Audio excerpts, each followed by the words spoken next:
You're listening to The Digital Deep Dive, where we tackle the newest trends, strategies, and pain points shaping growth across the digital landscape.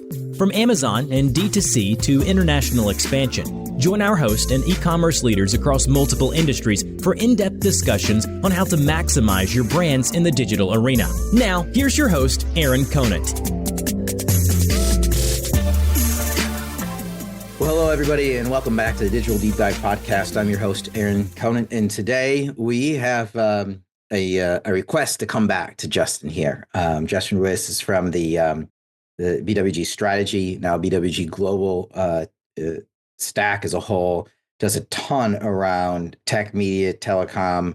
We were having a great conversation around, CTV, streaming TV, where it's going, the evolution, and there's a big shift that way right now. Lots of questions around retail media dollars. Where do they get spent? How do we spend them? And on a previous episode, I had Adam Epstein, who's at GG, who's built like an ad tech platform that layers on top of the Amazon Marketing Cloud to power STV and all, the ads that go through lots of the streaming platforms as a whole. So this is a topic that's come up over and over again. And just last time around, I had an awesome conversation with Justin. So I thought, I'll bring him back. Let's chat again. But before we jump into that, Justin, you want to do like background on yourself? And then yeah, sure. Yeah. Thanks for having me back. I'm so happy that it was requested upon request. That's great. The actual request was like once a quarter in this space. Can you have Justin back on to level set where media is at? And I'm like, that's a great idea. Yes, we can do it. Yes, we can do it. As long as you just bring coffee and I'm there. Yeah. So I am the head of forum research at BWG Global. I cover areas under media, e-com, leisure and activity, and entertainment now. So I host around 30 to 32 forums a month covering the span of all of those categories, clocking in somewhere around in the 350 range for the year here. And I talk to a number of different providers, whether it's vendors, service providers, brands, intermediaries, and all the like, to get an understanding of what's happening at a high level and hopefully even down into the weeds. So happy to be here, Aaron, and happy to jump in. Yeah. So where do you see, so that's part of the recap that we want to do this quarterly update, but where do you see CTV, streaming TV, like where is this going? Like any trends that you see popping up? And then, obviously I try to talk to 20 to 30 organizations a week in the digital space. So, feel free to throw questions back my way, but I want to pick your brain for a while here. Yeah, no, like I love the dialogue. It's great. I think, and you probably will echo a lot of this, I think one of the big things that we're hearing is there's supply and there's oversupply in the CTV space.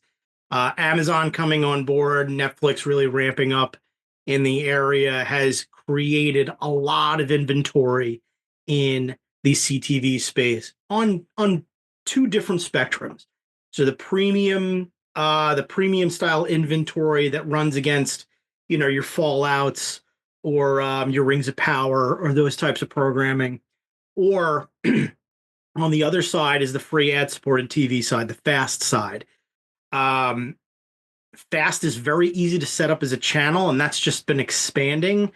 A lot of the conversation last year was around, is FAST going to start to cull? Are we going to start to see a contraction of the amount of FAST channels? Because who really needs like a channel that's dedicated to like just Monk or The Mentalist or something along those lines? And turns out catalog is cheap. And turns out targeting is really effective in CTV. So if you can get the viewership and you can garner a lot of good data, you can really be effective in sort of running programmatic ads on the FAST side of things.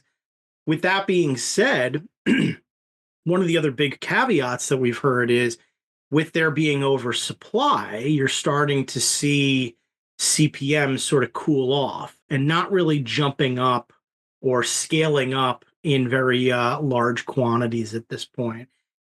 Suffice to say, will CPMs remain there? I don't know. It could be a situation of CPMs starting to scale up, maybe as some of these platforms start to get more live viewership or live events or sports, etc., and more programmatic guarantees or more private marketplace deals start to materialize. It's a question of where those will end up going, but one of the best quotes I heard right now, coming out of first quarter into second was, it's a great time to be a buyer for CTV. So really good trajectory there from the advertiser side on that front. Yeah, it's interesting because for the longest time, I had a lot of companies just being afraid to even jump into it. And a lot of it's because they were over-indexed on everything else that was going on and the question marks around the channel as a whole. Yeah. But once they started to view it closer to from the conversations I'm having around being a performance marketing channel and to kind of approach it differently than you have traditional, TV ads, which is like I can get hyper focused and hyper targeted to a very specific audience. And at this point in time, it's not as expensive as you'd think it is because, like you're saying, the amount of inventory that's out there. There is some, if you have enough overlap in a certain demographic in a certain channel, yeah, okay, they start to go up, but just shift a little bit to where your target demographics at. Because to your point, there's probably a channel out there that's there probably is. Now, look, I agree with you. It's way more mid funnel than it is if you traditional marketing funnel, right? Way more mid than it is top of funnel. Like, hey, reach and frequency was the best thing I could ever get with traditional television. Now you can get reach and you can get data. Like you can be effective in driving two prongs of the scenario where it's, platform buy or, programming buy, and you could be so data driven and so targeted. So it's really effective in both of those areas. I think the areas that are concerning though are like frequency capping or making sure that the ad experience is favorable. I don't know how many times I've been targeted. I must be really like in the market for a HELOC, like a home equity line of credit, because I get a lot of those coming my way. But there needs to be some control on some of those areas and maybe some cleaning up of the pipes, which I'm sure there's some people working on it that are doing some really fascinating stuff there. I think it's probably a little too expensive right now for your local advertisers to get involved, like your, law firm that's telling you to call and, if you've been injured. But that's where I see a lot of good floodgate coming and seeing those types of advertisers pour in from a local perspective, making it really, really strong, making that category really, really strong. What about the content piece? So is another channel where there's more content needed, right? And I just did with what his name, Eric Scheinkopf from the Desire Company, and just a couple podcasts ago, and he's developed basically a mini studio that's portable, lined up with experts, where you can go actually shoot a high quality video to be used as streaming TV ad, but also they can slice and dice it for TikTok or Insta, Meta, whatever platform, even direct to consumer. You can use it for Amazon. So it's a different take on getting content, because the other piece of the ad, especially on the streaming side, right, CTV side as well, is people are expecting a TV ad, right? And it can't just be a garbage random ad, right, or a product demo. But again, that's a side of it where people, they don't have the time, the expertise, or the money to crank out tons of content. Are you seeing the same thing? There's a little, and this is funny because there's a little bit of like, we are ramping up our production budgets. We are ramping down our promotional budgets. It's like kind of odd, like a little bit of like, I've heard that. Yeah, I've heard that once before. But in the wake of, and I think this would probably be true, this is a little bit of like assumption on this part, but I think in the wake of so much short form video really penetrating, I mean, if you look at the YouTube Shorts penetration there, it's super strong. And seeing the targetability of CTV, now that you have a little bit of this economic turmoil that's going on, and that's probably the understatement of the century, but you have a little bit of this uncertainty that's circulating. The production side could be favored in exactly what you're saying, Aaron, like slicing it up, creating paid opportunities for reels and shorts, And even TikTok before, before the hammer drops on where that goes. But then even effectively using it in CTV and areas like that, because I think the creative does really need to resonate really well at this point. So it was odd to hear it from one of the forum guests saying our promotional budgets are down, but our production budgets are oddly up. But they know, I think a lot of it is exactly what you're saying. They know that they have to create something that's super engaging. The viewership's there. You could prove, the data is telling you that your targetability, it's right here. Your viewership is there. And especially on the short form video side, you want to be able to capture a lot of that sentiment before somebody, swipes up. So it's an interesting time for that. It's one of the weirder things that I've heard more recently, but I believe it. Yeah, it's just from that standpoint of, I mean, the creation of content has been, spread all over the place, whether, hey, it is, it's a video created specifically for your Amazon detail page, or it could be an overarching just normal, cable TV ad, right? Or you also have Meta or Insta, you have influencers, and it was this, hey, we need as much content as we can possibly have. Yeah. And there wasn't really an organized front on what we're going to do and how we're going to do it, which is, fine if you're a smaller brand, right? You grow from Etsy to a direct to consumer site, you're doing $1 million a year, it's paying all the bills, you're happy, sure, who really cares? But when you get to the point where you're a brand with brand guidelines and trademark and all these other things, that copyright issues, everything that goes into being a brand, like there's a level of control that needs to be put in place. And it's fine. I think people are finally at a point where they're getting a directive overall look on, okay, holistically for marketing, these are the 10 types of content that we need. And here's the type of, or the amount of content we need. And then here's all the platforms we're going to go hit it with. And that's finally all coming up underneath one. And what they're finding is, to do that, I mean, kind of what you're saying, I'm going along with what you're saying about production budgets. As I'm connecting dots here, I totally see how production budgets have to go up. Yeah. Because it's not just disparate everywhere, where it's hitting, a marketing budget over here and a sales budget over here and a retail media budget over here. It's finally like, hey, we're going to bring this all underneath marketing, get a production budget, and we're going to go execute and actually have a plan for the content that we're going to get. The dream.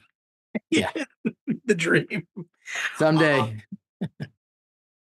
But yeah, it is wild to hear a lot of. It's funny, the mentioning of retail media on that front too, because I think a lot of the consolidation efforts on retail media, digitally within like a brand's marketing umbrella, I think some of that's coming not so much to fruition, but I think it's more this idea of the left hand is starting to know what the right is doing. And I think that's a huge unlock, right? I think audio is one of the channels where you start to see a lot of that materialize, is sort of bridging the gap between like digital and in-store, because it's a digital channel that operates in-store, and it's more prevalent in stores than, let's say, like digital signage. I think that's a little more high tech in some instances, but I think that's going to be one of those bridging moments of saying, okay, we have digital budgets and we have these shopper dollars and these trade dollars that exist too, and we want to be able to effectively hit customers. And audio is a great way to kind of real-time target, or at least get a little bit better of a targetability aspect in play there. So I think you start to see a little bit more of that bridging happen there.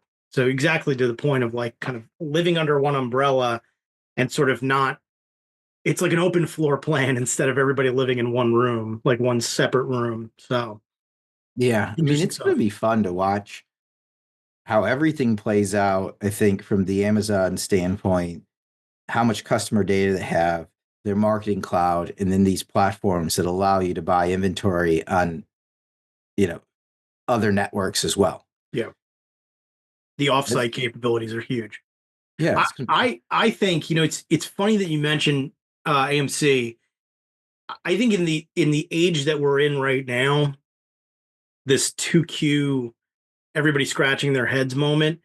I think AMC becomes a little bit of that shining bright spot for a lot of marketers and a lot of merchants at this point, because I think it is a pretty unique offering. Like their DSP is getting better. Even we're hearing from folks that like it's not as expensive as some of the other bigger ad tech players out there. Naturally, Walmart's doing what they can with Walmart Connect. They're being competitive there. But if you look at their moves, they're raising their minimums, right? For retail media inclusion, whereas Amazon is creating more tools. And I think AMC is one of those points where people can get in there and start to toy around with it and say, okay, what can we hit with a hammer here to make it work? What can we do in this toy box that'll help us to, generate lift or improve ROAS or whatever performance metric you're looking for, which I think is a I won't call it a breath of fresh air right now, but I think it's an option that marketers can use when, say, the tariffs start to take an impact and you're sitting there looking down the barrel and the only thing you can do is increase price or pass on the cost to the consumer. I think having a tool set, or at least the appearance or the option of a tool set, makes for some favorable option, I think I don't want to say there's the trust of Amazon because that pushes it a little far because everybody's pretty skeptical. But the fact that, the original issue was, oh, I don't want Amazon to steal my customer. Right. Everybody's realizing Amazon's already got your customer. They're shopping. This is just the reality. They're not stealing your customer. They're shopping both places. And so the other huge change that I saw is when you can create the custom audiences, you can put a pixel on your site, drop it in, do an exact lookalike custom audience around your ideal shopper. But then it used to be you'd have to drive back to Amazon. Like you don't have to do that anymore. Use the DSP and drive them back to your direct consumer site. I mean, as long as you're not driving them to another like major retailer, like this is an ad tech platform they want you to use. Yeah. And that's they had a massive unlock where they went that route. Then I think the streaming TV piece of it that they're rolling out as well is just going to be monumental. Like, yeah, I agree. It's going to be crazy. Like and how hyper targeted you can get. And they have, one of the things. It's funny because I cover film and movie exhibitors, right? So not tangential to media, but almost in like the IP sense. But one of the funny things that came out of it was, or more interesting things that came out of it was, everybody on this forum was not so much ranting and raving, but they went to CinemaCon earlier this last month, I believe, or April. They walked away and they said Amazon with MGM crushing it, sticking to theatrical. So, putting a theatrical window in place. They have tons of content coming out. They're adhering to, the guidelines of the people were like very favorable about how they were, or how precious they were treating, the MGM's IP. And I think that's kind of one of those indications there to exactly your point, Aaron. They know what a favorable viewing experience looks like. And if you can layer in a programmatic solution to help make the viewership even more favorable from there, I think it's a home run. Add in football, add in any other kind of live, events that they can tack onto. It is a platform that could take on YouTube. That's the way I view it. I know it's powerful. Wow. Okay. Yeah. I mean, I'm not arguing with you. I'm not like, I agree. I think Google and YouTube have let the world pass them by. I think I understand, YouTube as a whole, where it's at, its size, its scale, but the focus on the customer that Amazon has and create the ability to create content that they're designing and pushing out, it's going to be phenomenal in 5 years. It's going to be totally phenomenal. And then the Google piece with like Google's got more data on us than anybody else. So how does OpenAI come on the side? And, how do they not launch a similar TikTok? Like, what's going on here? Like, Or buy it. just, Well, or I guess they can't. They're not probably in the position to buy anything these days. no, But, no. So you know what, Aaron? That brings up another point, because a lot of conversations, and this has come to a head, especially in the search landscape. There's three, or I guess there's two letters in a word that continuously dominate our search conversations: AI overview. And you look at something like AI overview, and I think it's very indicative of where search behavior is going. If you're not familiar with AI overview, jump into Google, type in, whatever. I'm a comic book guy, right? Like, what year was Deadpool, first released? I should know that. I think it's 91. But AI overview will give you everything that you need in the SERP right up front, so that you really don't have to click into any links. It's a zero SERP kind of environment. From a brand perspective or a publisher perspective, scary, right? There's no real kind of direct click through. And that's what brands are looking for, right? They're paying the CPC. They want the click through rate. They want Google to funnel you into the right area. And look, there's sponsored links on the page, ad nauseum pretty much these days, that govern a lot of that kind of behavior. But AI overview is a tool now that can chew up a lot of traffic, especially if you're not intent driven, right? So I think it's going to be one of those situations where, how does Google then end up monetizing AI overview or the real estate of the page in a strategic way, so that the advertisers and the publishers don't get so, let's say, upset over kind of the search journey. But it does create a situation of like, hey, what's Perplexity working on then? They have their own, they're looking to explore advertising in these certain ways. And it leaves a lot of questions of, is Google in this position now where they've created an environment where things really can't be viewed from a CPC basis, but maybe from a CPM one? So I don't know. It's a lot of interesting topics that come up. Fundamentally, yes, search is completely changing, and I don't know where Google ends up with it. They let OpenAI, ChatGPT just blow by them. I've converted to be a primary user, right? That's my go-to now, is I plug ChatGPT into Siri, right? And just ask away. And we're getting to a point of voice commerce, because that old, I'd say old, this is the 1-year-old adage, right? So old adage in these tech times, which is Google is a search engine, ChatGPT is an answer engine. Yeah. And I don't want to be bothered with going through 1,000 different to try to just put it all together and help me plan things. And on the back end, you mentioned Perplexity. I was just chatting. I met them at Shop Talk, a company called Firmly. I'm going to have them on as an episode. I don't know if you've chatted with them before, Firmly AI. Not yet, but I'm excited to. So they have built a plugin there in Perplexity. So the strategic partnership with Perplexity, who's helped rolling it out, to do a plug into the back end. And the other side is an API connection into your direct consumer site. So you can be on the platform and say, hey, I'm looking for, size 10 Converse All-Stars blue.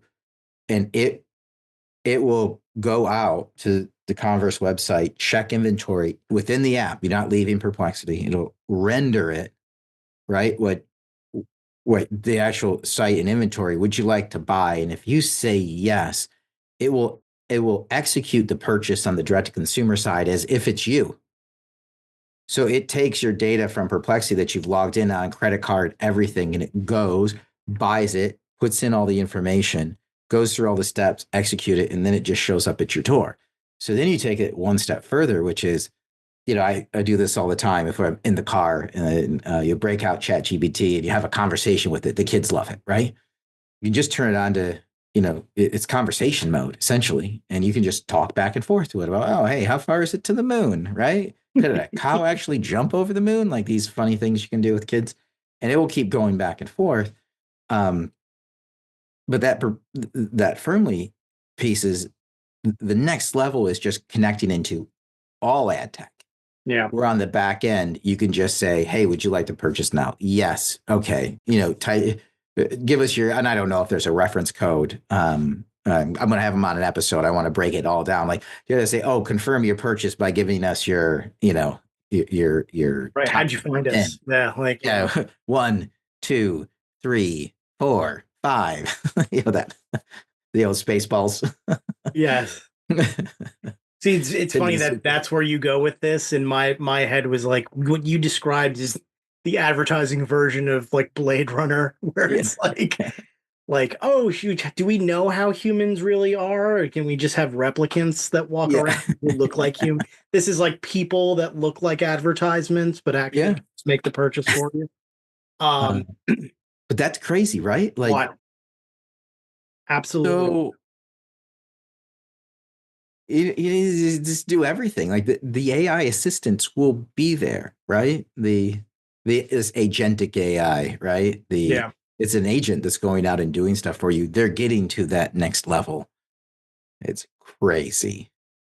It is getting to scary types of effectiveness. And I think that's where you're going to start to see more of these startups. It's three guys in a garage, three guys or gals in a garage running 36 agents that can effectively do everything, like 90% do everything really well, with everyone keeping a monitor on it so that nothing hallucinates. I think that's where you're going to see a lot of like the startups actually happen, but it's scary how effective a lot of this stuff is. Yeah, and it will guide you the whole path. So I was talking to about these podcasts, and you just dump into ChatGPT. Hey, here's a scenario. I record on Zoom. I need to put into CapCut to take off the front end, back end. I need to have the same intro, outro, save, I give it all the prompts it needs to. Can you automate this for me? And it's like, I can't currently, but if you do these changes, if you're open to these changes, then I can fully automate it for you and help you write to GPT.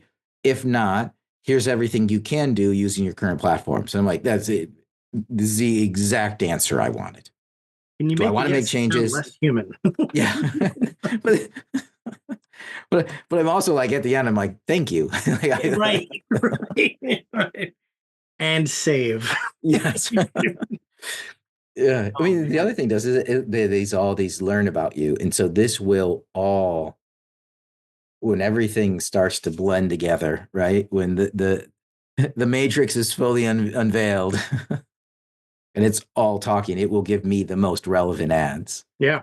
On I think any platform. I wonder though, the question then becomes like, because everybody's fearful that, the description of all of this is going to be the downfall of the website or the mass firing or layoffs of departments. But I do get a sense of like, if a lot of the back end is figured out from an ad tech perspective, DSPs and SSPs can harness a lot of the AI mystery here and make a lot of the purchasing journey or the media buying journey as simplified as possible for media buyers to execute, publishers to execute, et cetera.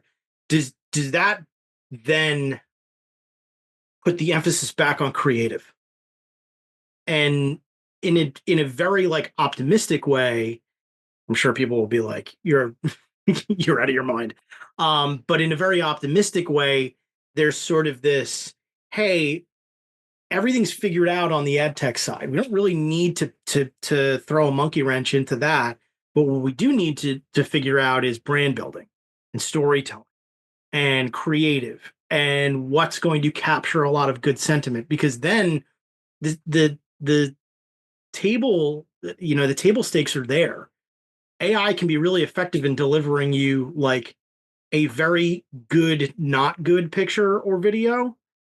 So human intervention is so necessary to grab attention and mind share of people. This is almost like one of those like reverse scenarios of like all the artists kind of sitting here saying like, oh, AI is going to destroy us, but actually maybe it kind of invigorates them and raises the bar for even better creative across the board.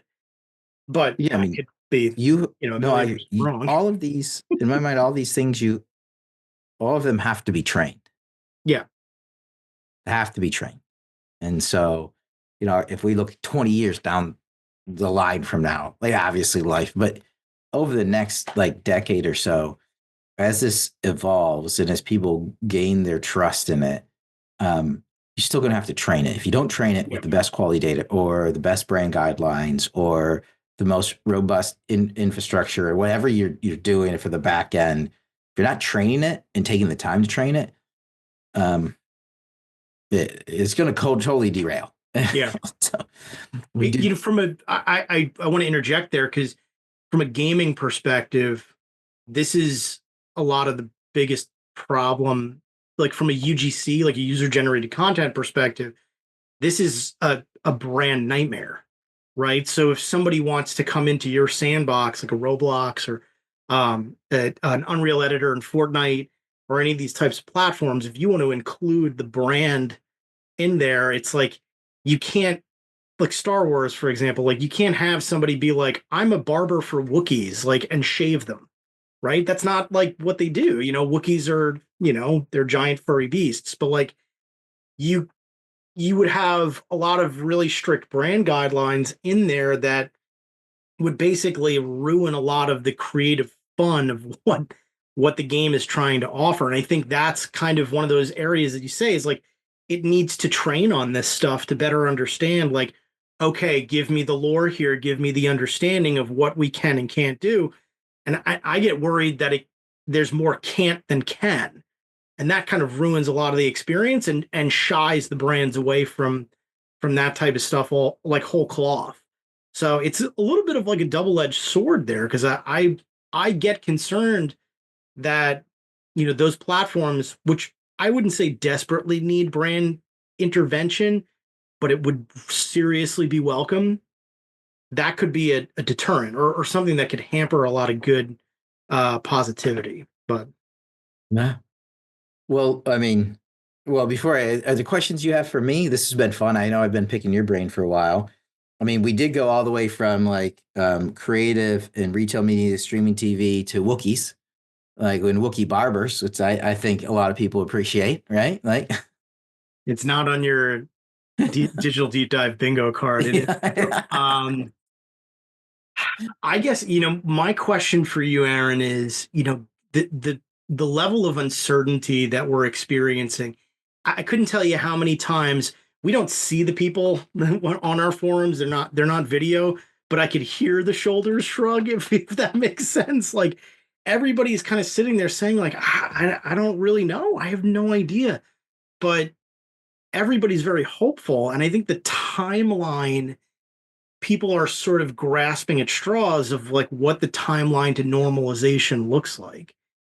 Is that anything that you're kind of picking up or hearing, or is there any kind of signal towards positivity that would lend itself to that? That's a big question, but what are you hearing?